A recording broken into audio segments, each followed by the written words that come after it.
한 절씩 기도하겠습니다. 제가 먼저 4절 봅니다. 한 번 빚을 받고 하나님의 은사를 맛보고 성령에 참여한 바 되고 타락한 자들은 다시 새롭게 되어 회개하게 할 수 없나니 이는 그들이 하나님의 아들을 다시 십자가에 못 박아 드러내놓고 욕되게 함이라. 자들은 비를 흡수하여 박하는 자들의 쓰기에 합당한 채송을 내면 하나님께 복을 받고 같이 있습니다. 만일 가시와 엉겅퀴를 내면 버림을 받고 저주함을 받고 그 마지막은 불사름이 되리라. 아멘. 좀 무서운 말씀이긴 하지만 성령에 관해서 말씀을 나눌 때에는 이 부분에 대해서 꼭 짚고 넘어가야 되기 때문에 오늘 히브리서 6장 4절부터 8절을 통해서 성령이 우리에게 임재하면 그리고 성령께서 오셔서 어떤 일을 하는 것인지까지 지난주에 대해 살펴봤다면 그러면 그 오신 성령 가운데 우리가 어떻게 반응해야 되는지에 대해서 오늘 살펴보려고 합니다.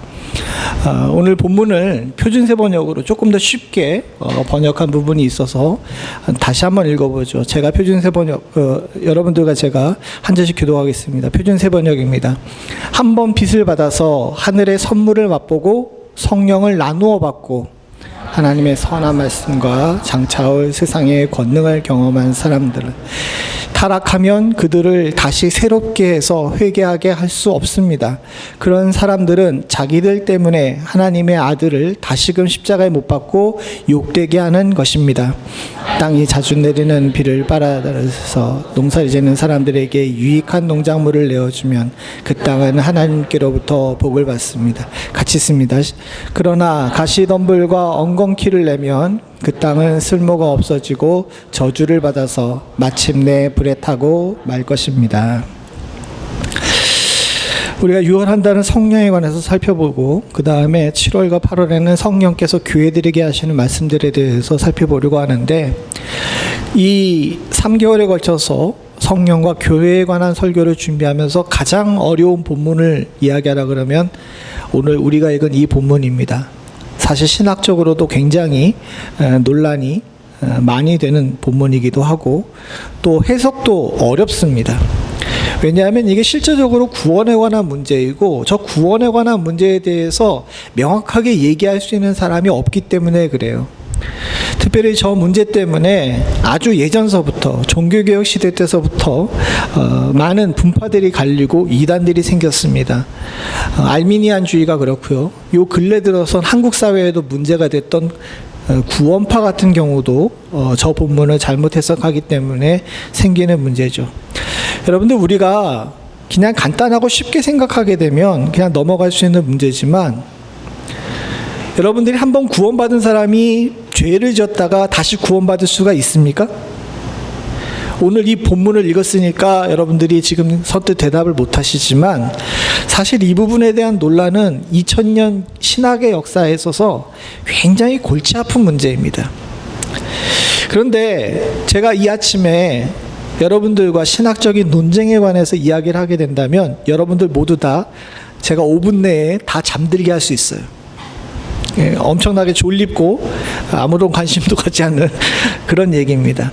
그러나 반대로 이야기하게 되면 때로는 성경을 굉장히 쉽고 문자 그대로 받아들여야 될 때도 있음을 저와 여러분들이 아셔야 합니다. 즉 무슨 얘기냐 하게 되면 오랫동안 인간이 저 해석을 하면서 쌓아놔가지고 여러모로 해석해서 어렵게 해석하는 것보다는 그저 직관적으로 말씀이 하시는 그 말씀 그대로 특별히 오늘 본문 앞뒤에 있는 히브리서의 다른 증거들을 통하여서 해석하게 되게 되면 저 본문에서 이야기하고 있는 그리고 저 본문에서 핵심으로 삼고 있는 본래의 의미가 무엇인지를 우리가 좀 더 쉽게 알 수 있게 되고 우리의 신앙생활에도 도움이 될 줄로 믿습니다.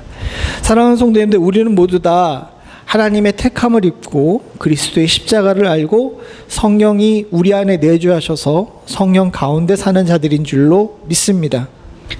이런 우리들은 바울이 이야기했던 것처럼 그 어떤 고난과 환난과 질고에서도 하나님의 사랑에서 서로 끊어질 수 없는 그런 존재인 줄로 압니다.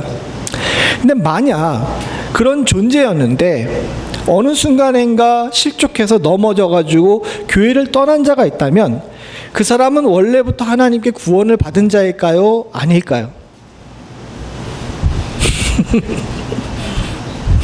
어려운 얘기 안 한다는데 다시 또 어려운 얘기해서 죄송하지만 이 부분에 대한 고민이 바울에게 있었던 거예요.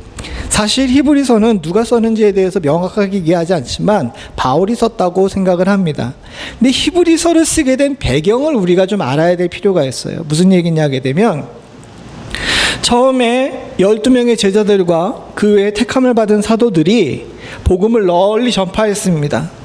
가까이에서는 예루살렘과 그 주변 그리고 안디옥까지 복음을 전해졌는데 후에 이 복음이 이방인에게도 열려 있음을 뒤늦게 깨닫고 나서 베드로를 비롯해서 바울과 바나바와 같은 사람들이 전도 여행을 하게 되죠. 그래서 소아시아와 로마 제국 곳곳에 복음이 싹 전파되게 됐습니다.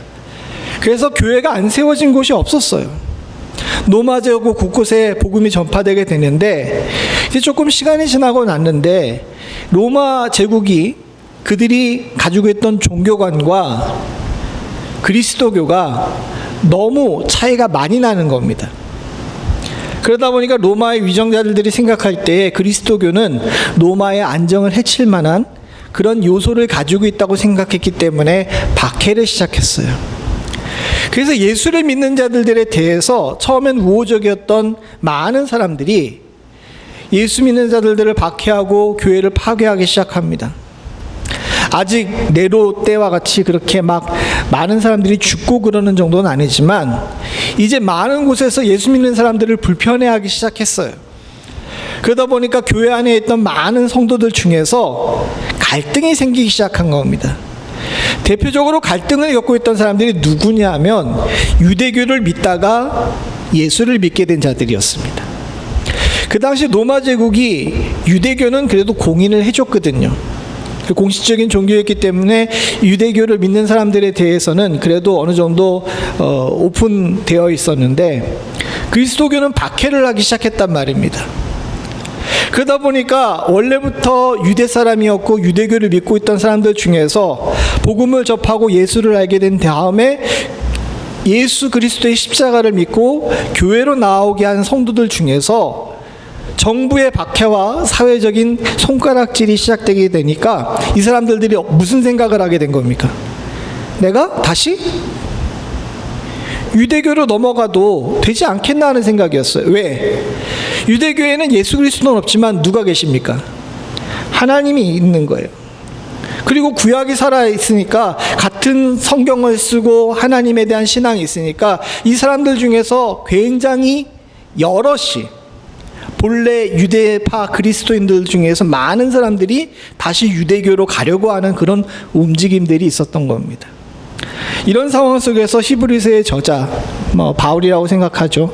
바울이 교회들 중에서 특별히 히브리파 유대파 그리스도인들에게 이 복음을 에서 후퇴하고 다시 돌아가지 말 것을 말하면서 이 복음서를 쓴 것이 바로 히브리서입니다. 그래서 이 부분에서 사도 바울은 교회에 대한 걱정과 성도들에 대한 근심이 있었어요. 무슨 근심이냐 하게 되면 우리가 과거에는 율법이라는 몽학 선생을 따라다니면서 제대로 알지 못했었는데 이제는 예수 그리스도를 알고 나서 성령을 체험한 이후에는 진짜 하나님의 뜻이 무엇인지 구원이 어디 있는지를 알게 됐단 말입니다. 근데 여러 사회적인 조건과 불편함 때문에 다시 옛날로 돌아간다는 것이 과연 있을 수가 있느냐는 거예요. 이런 고민 가운데 오늘 본문을 이야기하면서 사도 바울은 성령과 예수 그리스도를 욕되게 하지 말 것을 성도들에게 말을 하고 있습니다. 사실 이것은 우리들에게 있어서도 큰 도전이에요. 왜냐하면 우리가 한 7년 전쯤 생각해 봅시다. 아직 코로나가 찾아오기 전에 교회에는 참 많은 성도들이 있었어요. 미주에는 한인교회뿐만 아니라 한국에 있는 우리 친구들한테도 얘기 들어보게 되면 교회에 많은 성도들의 숫자들이 있었습니다. 근데 코로나라는 문제가 생겼어요. 그리고 정부에서 예배에 오지 말라고 집단적인 모임을 자제하라는 이야기가 있었습니다. 물론 방역의 문제 때문에 충분히 그럴 만한 이유는 있었습니다. 그래서 잘 우리들이 모두 다 넘겼습니다. 특별히 우리 교회 같은 경우는 아무도 큰 불편 없이 잘 넘기게 된 것은 하나님의 은혜인 줄로 믿습니다. 그런데 그 다음이 문제예요. 코로나가 끝냈어요. 그런 다음에 교회로 다시 성도들이 모여서 예배를 회복하고 말씀 가운데 서고 성도로서의 삶을 살아야 됩니다. 근데 여러분, 다 돌아와요? 다 돌아오지 않더라는 겁니다.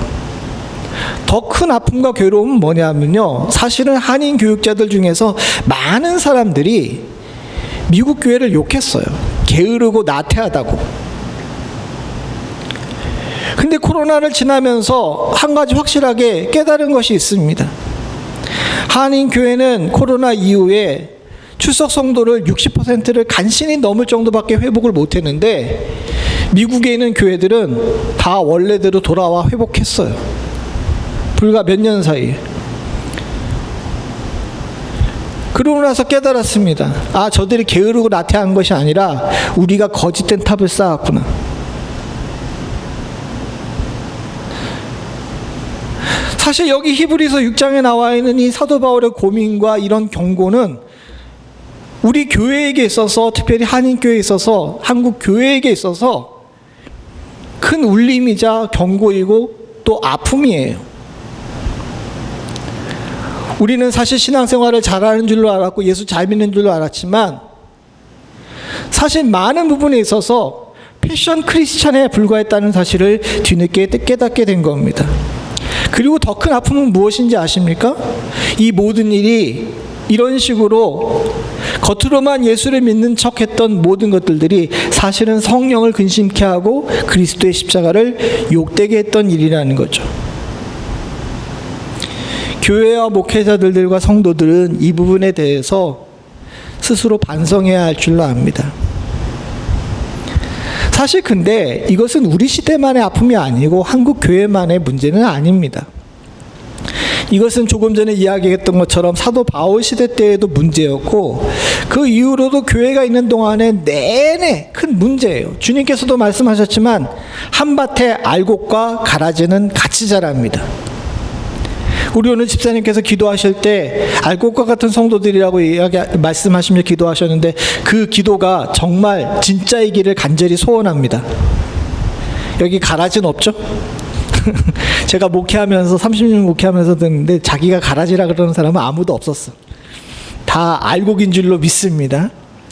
문제는 뭐냐 하면, 사랑하는 성도님들, 알곡이라고 생각하고 알곡이라고 알고 있었던 어떤 옆에 있던 성도들이 어느 순간인가 실족해가지고 교회를 떠나고 예수 그리스도를 부인하는 일들을 우리 눈으로 보게 되더라는 겁니다. 이런 문제를 과연 어떻게 해석할 것인지, 성령께서 저들을 버린 것인지에 대해서 우리가 잘 알아야 돼요. 그리고 우리 스스로도 우리 자신에 대한 신앙에 대해 너무 과신하지 말고 항상 깨어서 경성할 줄 아는 지혜가 있어야 할 줄로 믿습니다. 제일 먼저 이 성경에, 특별히 오늘 우리가 읽은 히브리서 6장 4절부터 6절 사이에 있는 경고를 우리가 귀 기울여 들어봐야 할 줄로 믿습니다. 4절부터 6절의 앞부분에 보게 되게 되면 이렇게 얘기합니다. 한 번 빚을 받고 하늘의 은사를 맛보고 성령에 참여한 바 되고 하나님의 선한 말씀과 내세의 능력을 받고도 타락한 자들이라고 이야기합니다. 여기 네 가지를 이야기하죠. 한 번 빚을 받았다라는 표현을 씁니다. 그리스도의 빛이 온 땅에 비쳤습니다. 그리고 복음에 대한 이야기를 들려요. 여러분, 많은 사람들이 그 빛을 보고 들었습니다. 근데 문제는 뭐냐면요, 사랑하는 성도님들, 빛이라는 존재 자체를 저기다 비유로 썼는데, 이 빛이라는 존재 자체에 대해 생각을 해보죠. 빛은 모두에게 비쳐요. 그죠? 골고루 비칩니다. 그러나 그 빛에 대해서 온전히 내가 빛을 받았다라고 인정하는 사람과 그렇지 않은 사람은 분명히 구분되더라는 거예요. 마찬가지로 저 빛에 대한 이야기는 조금 그렇게 해석이 분분할 수 있지만, 그 다음이 문제입니다. 은사를 맛보다라는 표현을 씁니다. 이 맛보다라는 표의 히브리어는 가오마이라는 단어인데, 가오마이라는 단어가 무슨 뜻이냐면 맛을 보고 삼킬지 뱉을지를 결정하지 않은 상태에 쓰는 단어가 가오마이입니다. 히브리어는 굉장히 어려워요. 그냥 맛보다 그러면 목구멍으로 넘어가는 것이, 이걸 다 일일이 구분해. 맛보는 거, 목구멍으로 넘어가는 거, 소화하는 거, 단어가 다 다릅니다. 근데 이 가오마이라는 단어, 여기 쓴 은사를 맛보다라는 단어는 맛을 보고 입에 지금 물고 있는 거예요. 뱉을지 넘길지를 결정하지 못한 상태라는 겁니다. 실제로 많은 교회의 성도들 중에서도 저런 경우가 많아요. 은사를 체험해요. 은사를 체험했는데 이것을 소화해서 내 것으로 할 것인지 아니면 뱉어낼 것인지를 결정 못하는 사람들이 많이 있습니다. 통일교회 처음 시작을 했던 문선명 같은 경우도 교회 장로였어요. 그분이 처음 시작할 때는 하나님 앞에 은사 받았습니다. 실제로 있었던 일이에요. 근데 그 사람은 그걸 어떻게 사용했습니까? 성령께로부터 선물 받은 귀한 은사를 하나님을 증거하고 예수 그리스도의 십자가를 전하는 데 사용하지 않고 개인의 이익과 개인의 권력을 위해서 사용했어요. 교회는 이런 분들이 굉장히 많습니다. 의외로. 제가 특정 교주와 특정 교를 얘기해서 그렇지만은 목회자들 중에서도 그런 분들이 많이 있고 성도들 중에서도 그런 분들이 많이 있어요. 하나님께서 주신 귀하고 복된 권능과 복음을 그것을 통해서 삼켜서 개인적으로 영적인 구원을 얻고 하나님 나라의 백성이 되는데 사용하지 않고, 또 바깥으로는 주의 이름을 널리 증거하며 예수의 복음을 널리 전파하는 일에 사용하지 않고 개인적인 이익이나 권력이나 다른 사람을 지배하는 일에 삿대히 사용하는 경우가 우리 주변에도 얼마나 많이 있습니까? 특정 종교를 세우고 이단을 만들지 않는다 할지라도 그런 식으로 교회를 사유하는 자들이 많은 것이 현실입니다. 마찬가지로 성령에 참여하는 바 됐다라는 표현을 씁니다. 성령에 참여하다. 여기도 단어가 애매한데 이 참여하다라는 단어에 쓴 자체가 뭐냐면 메아코스라는 건데, 이게 소유하지는 않고 옆에서 구경하다는 뜻입니다. 그러니까 앞에 있는 은사를 맛보다는 단어하고 비슷하죠. 성령께서 우리에게 오셨는데, 성령의 은사가 이렇게 임했는데, 예를 들어가 예수님께서 막 죽은 자를 살리시는 일들을 이렇게 우리가 보잖아요. 근데 여러분들 생각을 해보십시오. 예를 들어가지고 왜 중풍든 친구를 갖다가 친구들이 4명이 예수님께서 말씀을 전하시는데 지붕을 뚫고 이렇게 내려보내가지고 예수님께서 치료하신 역사가 있었잖아요. 그때 그 집과 주변이 사람들로 가득했다라고 이야기를 하는데, 여러분들 그 중에서 몇 명이나 예수를 믿게 됐을까요? 은사와 기적은 지금도 일어납니다. 그러나 사랑하는 성도들, 많은 사람들이 참여하지만 진짜 성령을 소유하는 사람들은 의외로 적어요. 우리 가운데도 마찬가지입니다. 여러분들은 이 안에 성령이 여러분들 안에 내주하시고 성령에 소유하신 분들이기 때문에 여러분들은 성령에 참여한 자들이 아니라 성령을 소유한 자인 줄로 믿습니다. 근데 교회 안에는 소유하지 못하고 참여하는 자, 즉 구경꾼들이 의외로 많더라는 겁니다. 그래서 우리의 믿음의 선배이자 종교개혁가들은 이런 자들을 가르쳐가지고 복음을 맛만 본 사람이라고 이야기를 해요. 교회 안에는 복음을 맛만 본 사람들이 많이 있습니다. 이걸 우리가 인정을 해야 돼요. 대표적인 자들이 누군지 아십니까? 히브리서에도 이 부분에 대해서 이야기를 하는데, 히브리서 3장 7절에서부터 12절을 한 절씩 교독하겠습니다. 히브리서 3장 7절부터 12절입니다. 제가 먼저 7절 있습니다. 그러므로 성령이 이르신 바와 같이 오늘 너희가 그 음성을 듣거든 광야에서 시험을 받던 날에 거역하던 것 같이 너희 마음을 완고하게 하지 말라. 거기서 너희 열조가 나를 시험하여 증험하고 40년 동안 나의 행사를 보았느니라. 그러므로 내가 이 세대에게 노하여 이르기를 그들이 항상 마음에 미혹되어 내 길을 알지 못하도다 하였고 내가 노하여 맹세한 바와 같이 그들은 내 안식에 들어오지 못하리라 하였느니라. 형제들아 너희가 삼가 너희 중에서 우리가 아니하는지만 악한 마음을 품고 살아계신 하나님께서 떨어질까 조심할 것이요. 같이 있습니다. 15절 같이 있습니다. 성경이 일렀을 때 오늘 너희가 그의 음성을 듣거든 경노하시게 하던 것 같이 너희 마음을 완고하게 하지 말라 하였으니. 히브리서의 기자는 대표적으로 이런 예를 누구로 들었냐 하게 되면 광야의 성도들을 예로 들었습니다. 광야의 성도들이 어떻습니까? 8절에 이야기한 것처럼 광야에서 시험하던 날에 그들이 거역했습니다. 그들은요 주님께서 10가지 재앙을 내리시는 것을 봤고 홍해를 갈라가지고 그것을 육지와 같이 걷게 하시는 것을 봤습니다. 목이 마르면 반석에서 물이 났고 매일매일 하늘에서 만나가 떨어져서 하늘의 양식을 먹었으며 불과 구름 기둥이 그들 가운데 항상 임재해서 어디로 가야 할지 어디서 멈춰야 될지 다 아는 사람들이었습니다. 근데 하나님께서 그들을 시험할 때마다 그들은 그 시험에 통과해요, 실패해요. 계속 실패해요. 그 여기 9절에 아주 주님께서 딱 찍어서 얘기하시는데 너희 열조가 나를 시험하여 증험하고 40년 동안 나의 행사를 보았느니라 해서 40년 동안 그들이 내내 똑같은 일을 반복하면서 하나님의 화를 돋운 겁니다. 그래서 10절에 보게 되면 내가 이 세대에게 노하였다라고 말씀하시죠. 우리도 마찬가지입니다. 우리가 신앙생활하며 우리의 신앙 가운데 거합니다. 근데 우리의 신앙 가운데 여러분들은 느끼고 체험하지 못하는 신인지는 모르지만 여러분들 가운데 불과 구름 기둥이 있고 하늘에서 내리시는 만나가 있는 줄로 믿습니다. 시시때때로 여러분들과 저의 삶에 역사하시는 하나님의 기적이 있는 줄로 믿습니다. 그런데 문제는 뭐냐면 주님께서 주시는 시험에 잘 통과하지 못해요.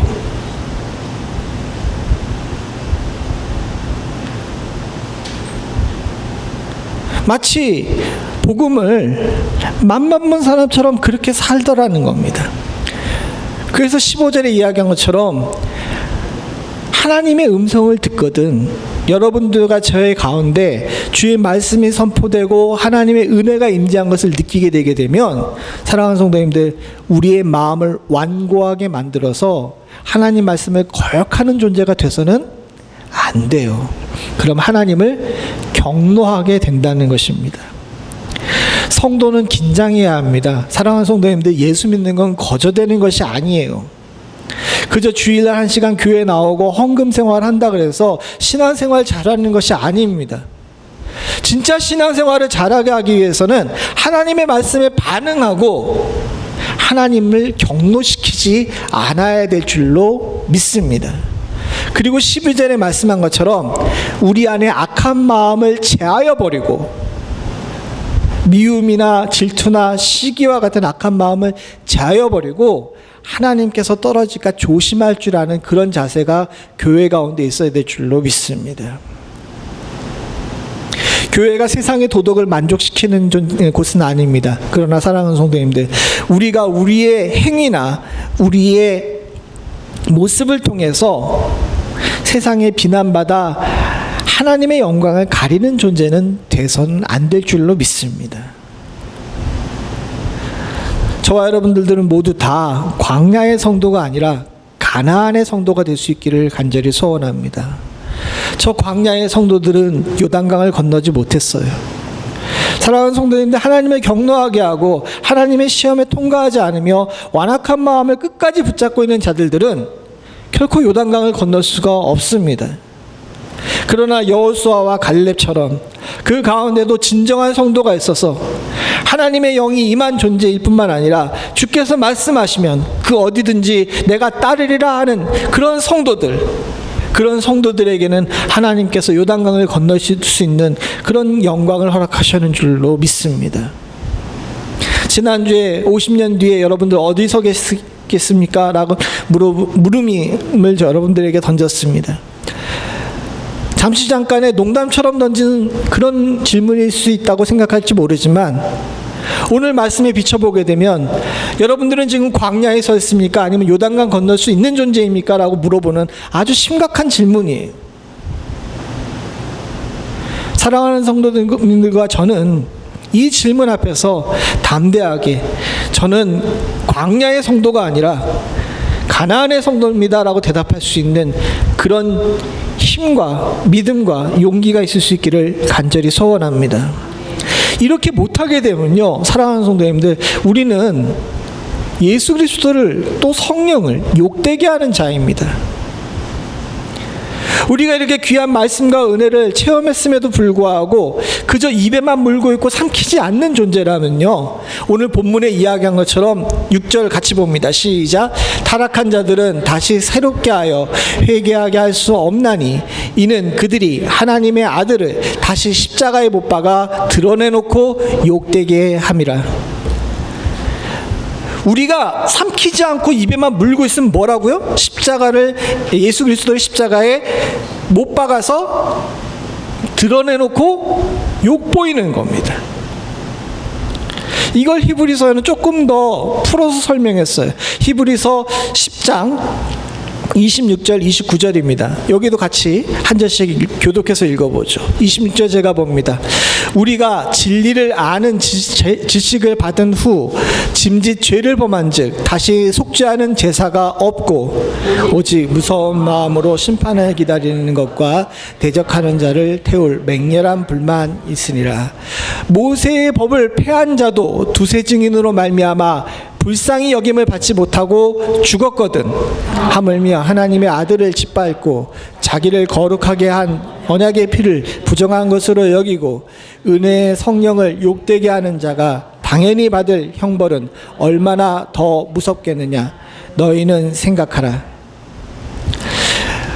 우리가 26절을 한번 살펴보길 원합니다. 우리가 진리라는 지식을 받은 후 짐짓 죄를 범한 즉 다시 속죄하는 제사가 없다라고 이야기합니다. 근데 여기서 이 죄는 우리들이 생각하는 그런 죄가 아니에요. 우리들이 생각하는 죄는 거짓말하거나 뭐 이런 죄들을 이야기하잖아요. 근데 우리는 저 죄가 어떤 죄인지 아시죠?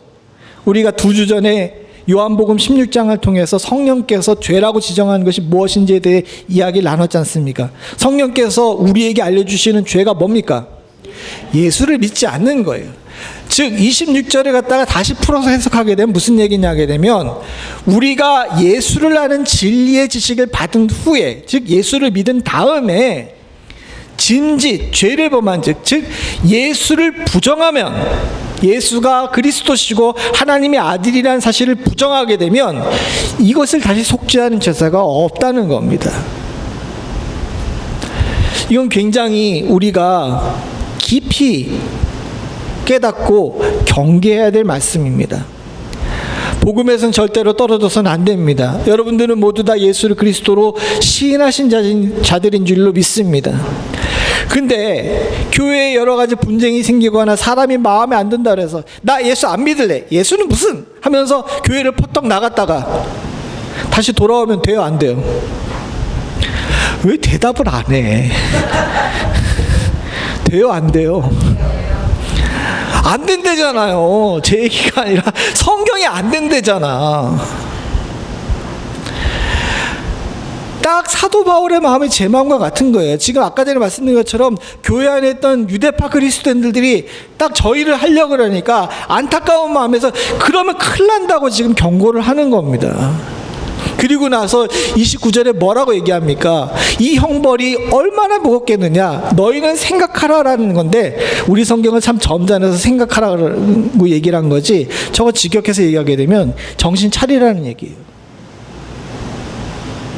정신 차리라. 큰일 난다.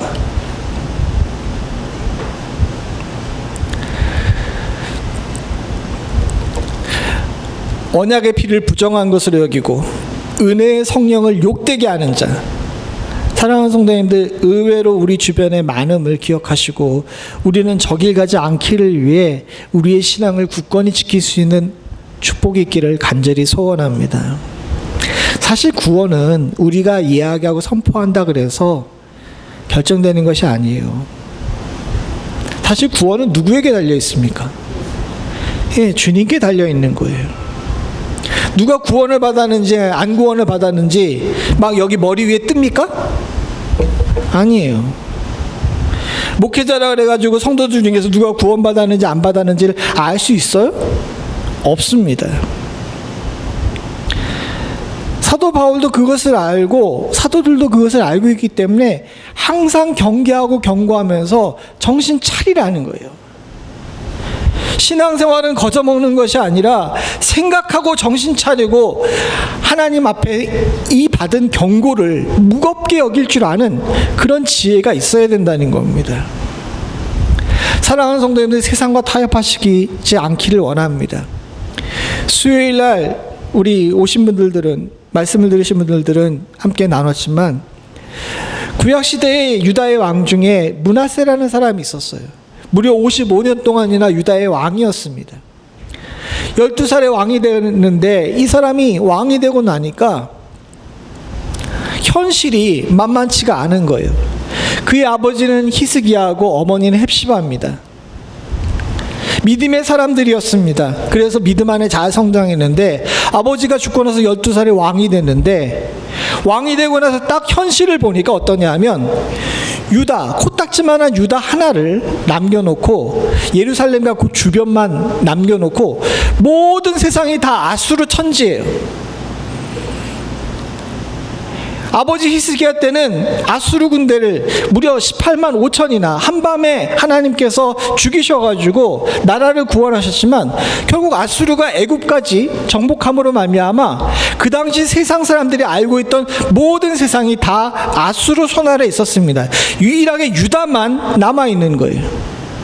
12살의 어린 나이에 왕이 됐는데 하나님의 말씀대로 살고 싶었을지도 모릅니다. 아버지가 가르쳐준 대로 이렇게 살고 싶었는데 현실은 보니까 온 세상이 아수르예요. 그래서 므낫세는 타협합니다.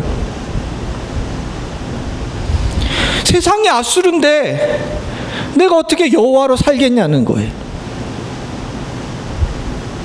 그래서 그 일에 대해서 자신이 친아수르 정책을 펴고 세상과 마음 맞춰서 살면서 아수르의 우상을 드리고 주변에 있는 나라들의 우상을 드리면서 그렇게 경제적으로 번영을 누리고 평화를 누리는 일을 시작했는데, 그 일에 반대하는 선지자들과 제사장들을 마구 죽였어요. 여러분들 잘 아시는 이사야도 므낫세 때 통나무 안에 갇혀가지고 톱으로 켜서 둘로 나눠져서 죽습니다. 그래서 44년 동안 평안하게 살았는데 갑자기 아수르가 정치적으로 막 혼란스러우면서 아수르 군대에 의해가지고 므낫세가 코에 갈고리를 끼고 노쇠 사슬에 묶여가지고 바벨론으로 끌려가요. 4년 동안이나 그곳에서 감금 생활을 합니다. 그러면서 므낫세가 깨달았어요. 아, 이게 아니구나. 그리고 하나님 앞에 기도합니다. 하나님, 잘못했습니다.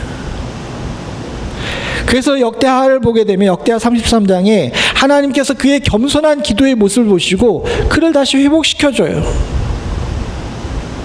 다시 돌아와서 6년 동안 왕위에 있으면서 므낫세는 과거에 했던 모든 잘못을 뒤집고 하나님 앞에 돌아오려고 노력을 했습니다. 근데 문제가 있습니다.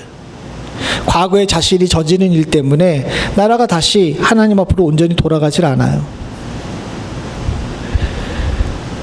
므낫세는 죽을 때까지 겸손하게 살았지만 그가 44년 동안 뿌렸던 죄악의 일 때문에 다 그것을 지울 수가 없었습니다. 그리고 안타깝게도 성경은 그가 뒤늦게 회개한 일과 그가 얼마나 신실하게 마지막 6년을 살았는지를 기록하지만 성경은 므낫세를 선한 왕이라 그래요? 악한 왕이라 그래요? 악한 왕이라 그럽니다. 사랑하는 성도님들, 우리의 사는 신앙생활과 우리의 지나온 길들은 저와 여러분들에게 있어서 영적 지문입니다. 안 지워져요. 그러니 오늘도 저와 여러분들은 깨어 경성하면서 하나님 말씀을 제대로 지키며 주님의 말씀을 듣고 주의 성령을 근심시키지 않으며 욕되게 하지 않기 위해 최선을 다해 신앙생활해야 될 줄로 믿습니다. 적당히 신앙생활하지 않으시기를 원합니다. 사랑하는 성도님들, 목사 얼굴 때문에 교회 나오시는 분들이 아니라 그리스도의 십자가로 인한 감격으로 교회 나오실 수 있는 분들이 되시기를 간절히 소원합니다. 종종 그러신 분들이 있어요. 목사님 얼굴 봐서 교회 나오신다고 하는, 제 얼굴이 뭐가 볼 게 있습니까? 그렇게 신앙생활하면 안 됩니다. 사랑하는 성도님들. 또 그런 분들이 있습니다. 옆에 있는 누가 오라 그러니까 온다고. 예, 좋습니다. 그렇게 처음 신앙생활하는 거 맞습니다. 그러나 사랑하는 성도님들, 어느 정도 시간이 지나고 장성한 분량에 이르게 되게 되면 여러분들 그것에서 벗어나서 스스로 신앙을 지킬 줄 아는 그런 힘이 있어야 될 줄로 믿습니다. 앞에 제가 처음에 얘기했지만 코로나를 지나면서 한국 교회가 그동안 가지고 있었던 많은 껍데기들이 벗겨지게 됐어요. 근데 참 놀라운 것은 뭐냐면, 그래서 교회가 많이 약해졌다라고 많은 사람들이 이야기하지만 도리어 목회 현장에 서 있는 친구들이나 선배들이나 후배들은 그런 얘기를 합니다. 더 교회는 단단해졌다고. 사랑하는 성도님들, 우리가 이런 신앙의 연단을 통해 가지고 하나님께서 우리를 더 단단하게 하시고 우리에게 진정한 신앙생활이 뭔지를 생각하게 하시는 줄로 믿습니다. 여기 히브리서 10장 29절에 나온 것처럼 주께서 말씀하신 너희는 생각하라 라고 하신 그 말씀을 우리는 귀하게 경고로 듣고 깊이 묵상해야 될 줄로 압니다. 그러면서 히브리서 6장 7절과 8절에 우리들에게 이와 같은 말씀을 하시죠. 같이 한번 읽어봅니다. 7절 8절은 같이 있습니다. 시작. 땅 위 비를 흡수하여 밭가는 자들이 쓰기에 합당한 채소를 내면 하나님께 복을 받고, 만일 가시와 엉겅퀴를 내면 버림을 당하고 저주함에 가까워 그 마지막은 불사름이 되리라.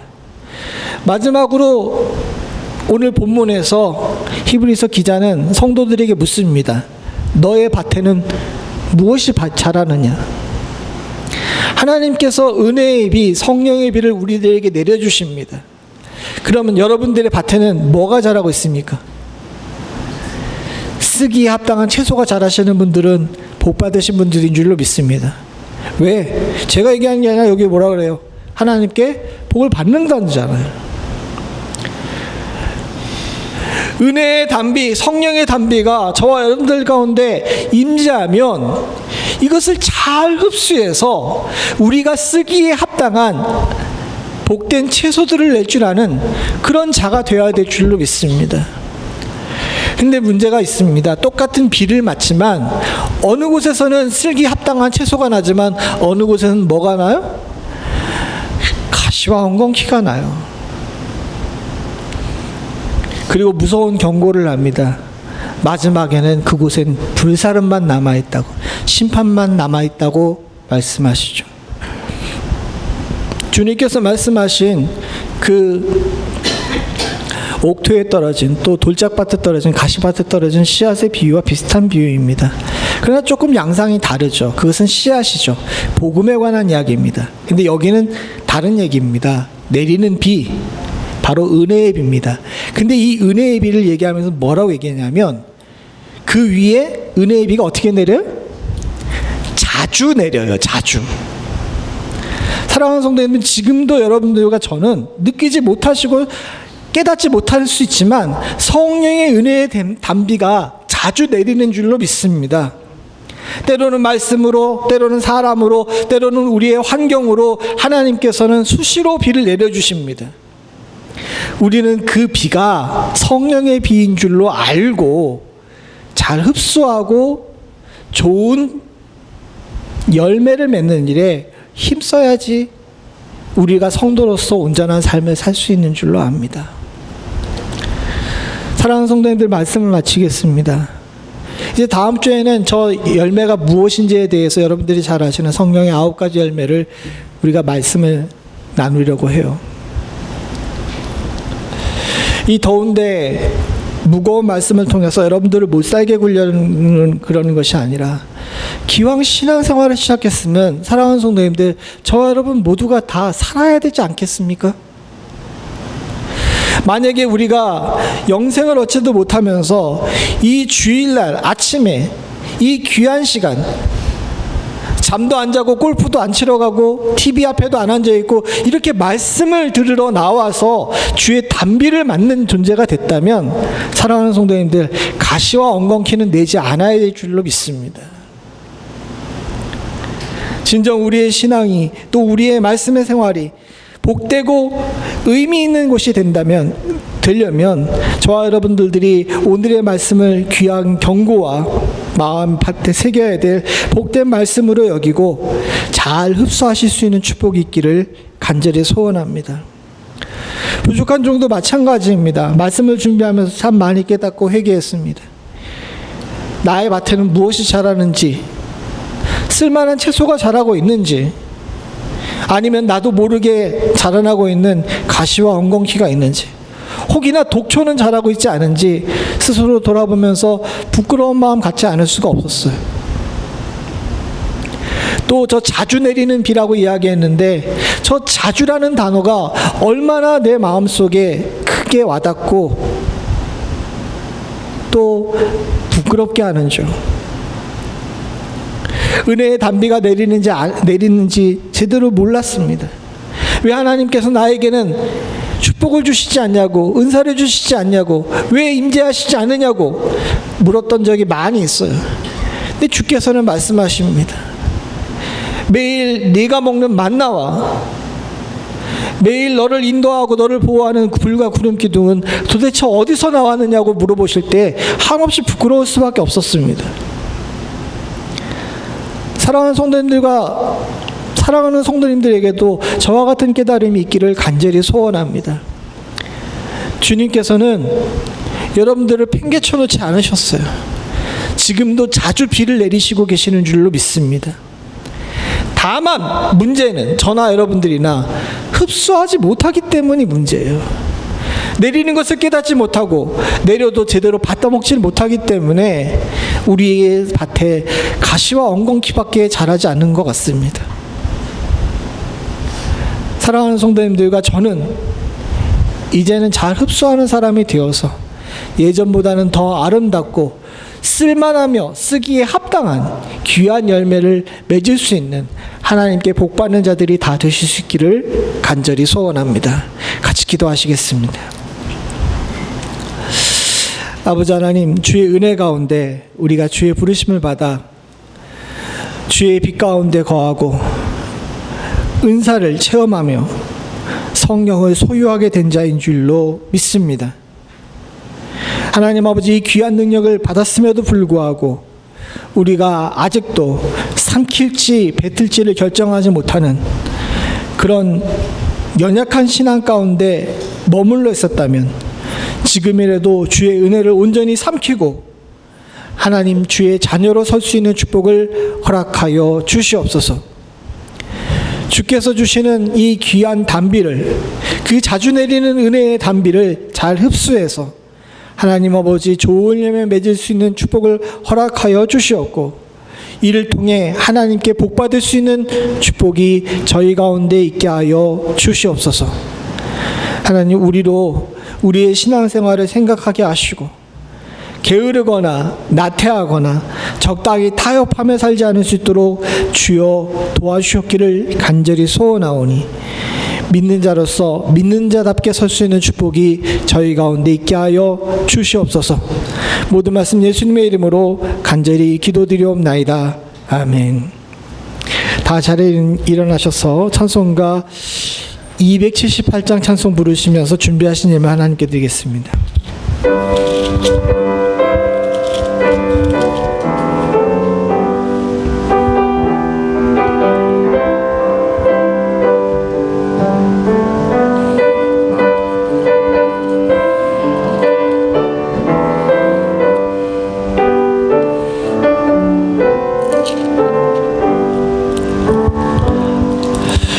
여러 해 동안 주 떠나 세상 연락을 즐기고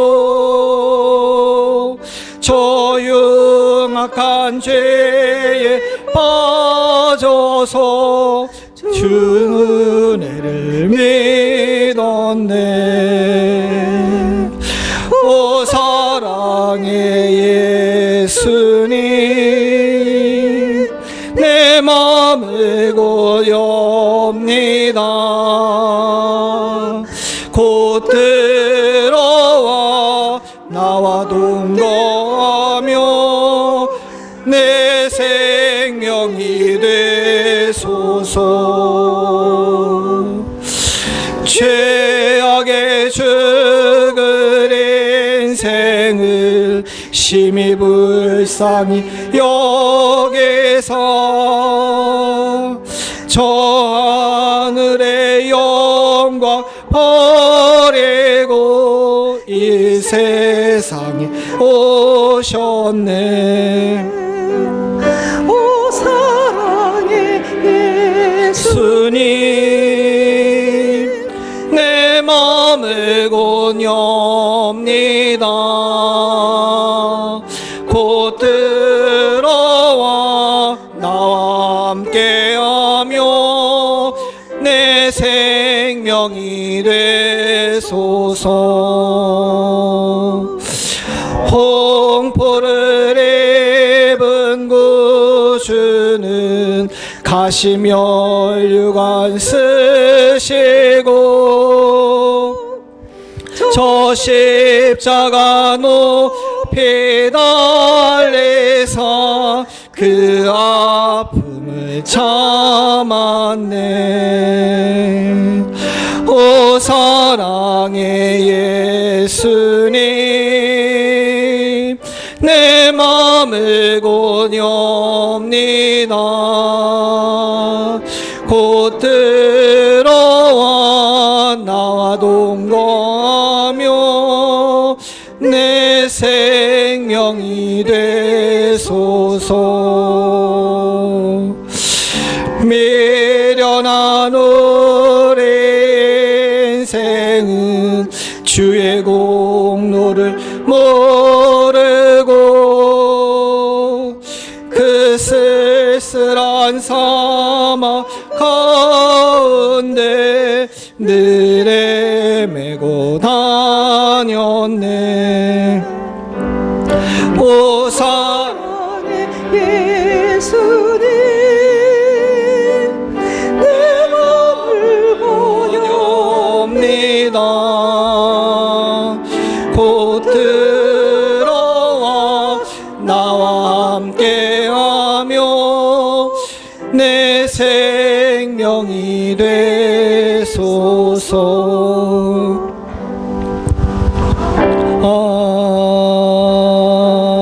아멘. 제가 왜 아까 광고 시간에 자꾸 더듬었나 했더니 광고를 하나 빼먹었습니다. 하반기 기도 순서가 나왔습니다. 장로님 4번, 6번, 그리고 안수집사님들은 2번, 여러 성도님들께서는 한 번씩 기도하게끔 이렇게 되어 있는데, 혹시나 기도 순서에 조금 수정이 필요하거나 또 의견 있으시면 저한테 따로 얘기해 주시기 바랍니다. 저 붙여놓은 것은 가안이니까 문의해 주시면 감사하겠습니다. 기도하겠습니다. 하나님 아버지, 주의 은혜로 오늘도 주님 앞에 나와 말씀 앞에 서고 하나님 말씀의 은혜 가운데 거하게 하심을 감사드립니다. 돌이켜보게 되면